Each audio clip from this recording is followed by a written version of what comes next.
Hello, good morning, students. It is a rainy morning, and I think you all must be enjoying at home and eating bhajiyas and having tea and everything, right? But we have to study though it is a rainy morning. So, I, Virali Khandar, welcome you all to the class of Management of Industrial Relations. Today, we will study the topic of significance or importance of industrial relations. In last lecture, we studied about the objectives of relations.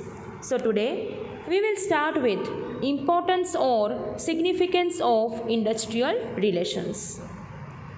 Industrial relations are spread all over the world of industry, which makes production venture successful. શું કહેવા માગે છે કે because of industrial relations only our production unit is running successfully. Why so? Because being at the top management, you don't have to work, but you have to get work done from the employees and workers under you. So in order to get work done, you have to maintain a good relations with your employees. Understanding? So, in order to make any industry successful, you have to ensure that your relations also are very smooth and very congenial. Industrial relations play important role in increasing production. Though increase in efficiency, improvement in quality, modern technology, protecting rights and interest, grow industrial and national interest, creating bridge between employee and employer, creating cordial and congenial industrial relations, maintaining peace and cordiality in the industry is very necessary. શું કહે છે? Production increase કરવામાં relations play a important role, and not only in increasing production but also in increasing efficiency of working. Workers motivated હશે, તમે સારી રીતે રાખતા હશો તો એફિશિયન્ટલી કામ કરશે. ઇવન એ લોકો પોતાની પ્રોડક્શન ક્વોલિટી ઉપર ફોકસ કરશે અને એમાં ઇમ્પ્રુવમેન્ટ કરશે. Even relations are important to create a bridge between employee and employer. We all know that there are always some differences between employee and employer, and in order to remove the differences, creation of bridge is very important. Creating cordial and congenial relations. Cordial and smooth relations are also very important, and maintaining peace is also important. પણ આવું બધું ક્યાંથી possible છે? only through industrial relations. If you have good industrial relation between employee and employer, then obviously all the criteria will be met and all the things will be fulfilled. The problems lie urbanization, increasing size of labor class, employees union getting political colors, management suffering from prejudice, technological changes, etc. increase the importance of industrial relations. શું કહે છે?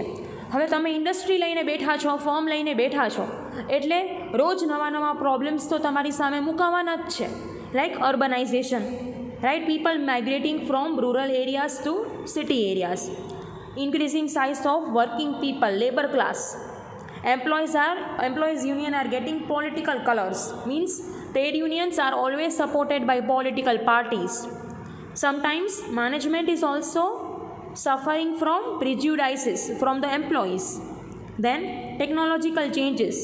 If there is a change in a technology, you will have to install a new technology. So these things, in order to get these things done, good relations are very important. In fact, these things raises the importance of good industrial relations.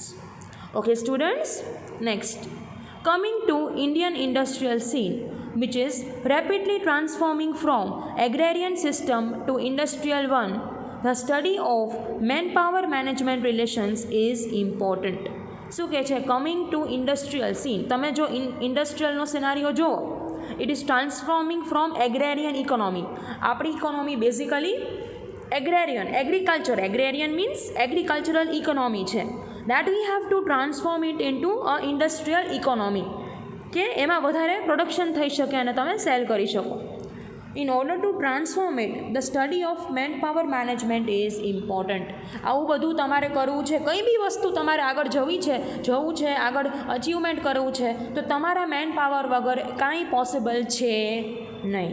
So the importance is as follows. Now there are 4 points and we will study the 4 points. First, industrial relations patterns, organized sector and their impact on unorganized sector. શું કહે છે, આપણે પહેલાંમાં શું study કરશું? Industrial રિલેશનની pattern કેવી છે organise સેક્ટરમાં અને અનઓર્ગેનાઇઝ સેક્ટરમાં. The pattern of industrial relation in the organized sector of economy has a definite impact on labor management relations in the unorganized sector. હવે શું કહે છે, સૌથી પહેલાં આપણે મિનિંગ સમજી લઈએ. What is organised and unorganised sector? જો મેં નીચે સ્લાઇડમાં લખ્યો જ છે મિનિંગ.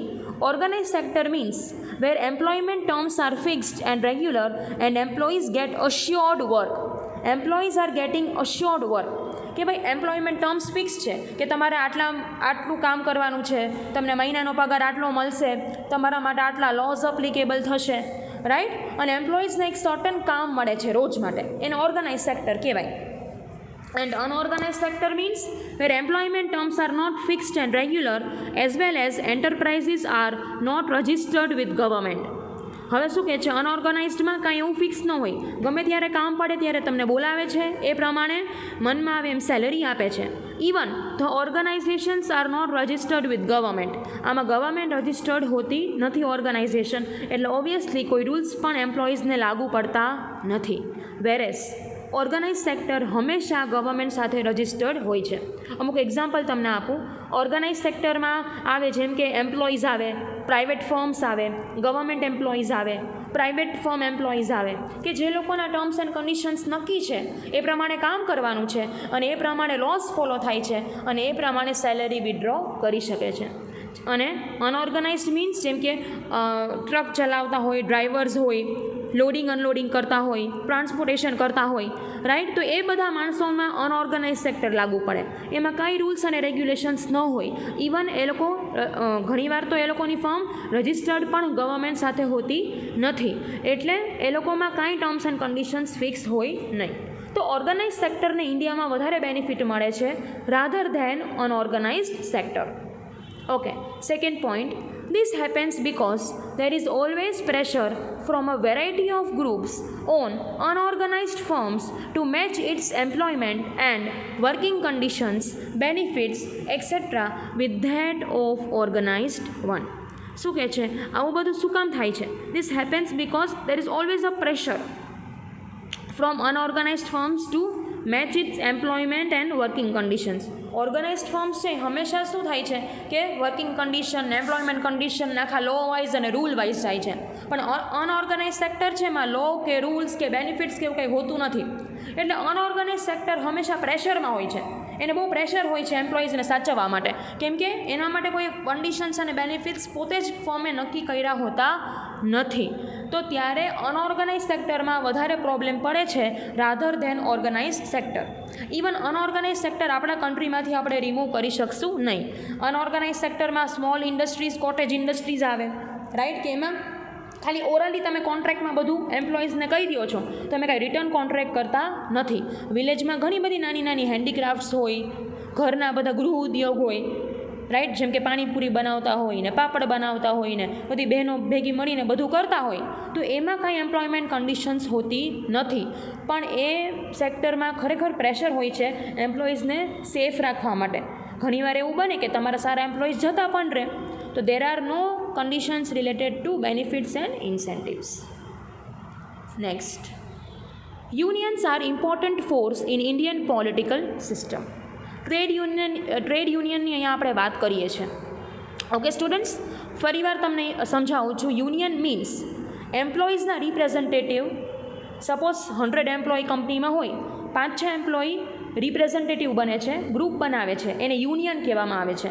અને એ લોકો બધી જ એમ્પ્લોયની ડિમાન્ડ ગવર્મેન્ટને કે એમ્પ્લોયર્સને પ્રેઝન્ટ કરે છે. અને ટ્રેડ યુનિયન કે લેબર યુનિયન કહેવામાં આવે છે. The impact of Indian Trader Union on the political system is much wider than on industry. હવે શું કહે છે, ટ્રેડ યુનિયનને પોલિટિકલ સપોર્ટ બહુ મળે છે, પોલિટિકલી યુનિયન બહુ કનેક્ટેડ હોય છે.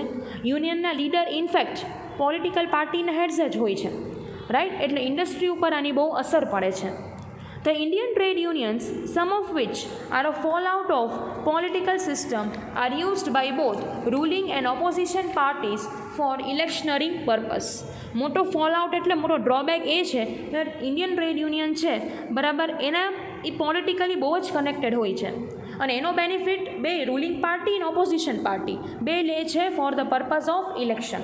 એટલે યુનિયન્સ પણ પોલિટિકલી કનેક્ટેડ હોય છે અને જ્યારે યુનિયન્સ પોતાની ડિમાન્ડ પ્રેઝન્ટ કરે ત્યારે મેનેજમેન્ટે એને ટેક્ટફુલી હેન્ડલ કરવી પડે છે, otherwise it will result in to a big scenario.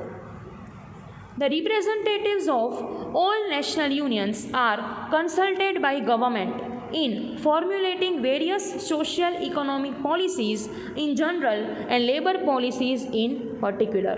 શું કહે છે? Representatives of all national unions are consulted by government. બધા યુનિયનના રિપ્રેઝન્ટેટિવને, નેશનલ યુનિયનના રિપ્રેઝન્ટેટિવને કન્સલ્ટ કરે છે ગવર્મેન્ટ અને પછી જ એ રીતે જનરલ લેબર પોલિસીઝ બનાવવામાં આવે છે. તમને એક એક્ઝામ્પલ આપું છું. બેંકનું સૌથી મોટું યુનિયન છે બેન્કિંગ યુનિયન, રાઈટ. એવી રીતે અલગ અલગ ઇન્ડસ્ટ્રીના બધા યુનિયન હોય છે અને એ લોકોને જ્યારે પ્રોબ્લેમ પડે છે ત્યારે એ લોકો સ્ટ્રાઇક ઉપર પણ જતા રહે છે.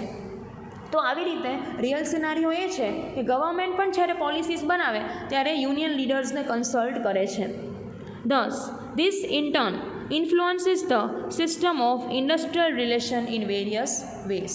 Because of these diverse activities in political sphere, the trade union become a strong political force in the country. આના લીધે જ એવું થાય છે, બરાબર, કે ઇન્ડસ્ટ્રીયલ રિલેશન્સ અલગ અલગ વેમાં આપણે વિચાર્યું પણ ન હોય એવા વેમાં ઇન્ફ્લુઅન્સ થાય છે અને ઘણીવાર ટ્રેડ યુનિયન પણ અત્યારે સ્ટ્રોંગ પોલિટિકલ ફોર્સ બની ગયો છે આપણા કન્ટ્રીનો.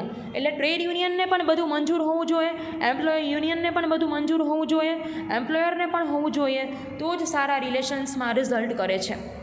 સો કોઈ બી કંપનીને સ્ટુડન્ટ્સ બહુ જરૂરી છે કે મેનેજમેન્ટ એમના એમ્પ્લોઈઝને સેટિસ્ફાઈડ રાખે જેથી કરીને એ કંપનીમાં યુનિયન એટલું બધું ફોર્મ થાય નહીં. Next, third, varying patterns of industrial relations. In the unorganized sector, due to non-unionization of workers, the grievances are usually redressed by the threat of dismissal or literally beating. Thus, the problems of industrial relations, however strong, is not allowed to publicize.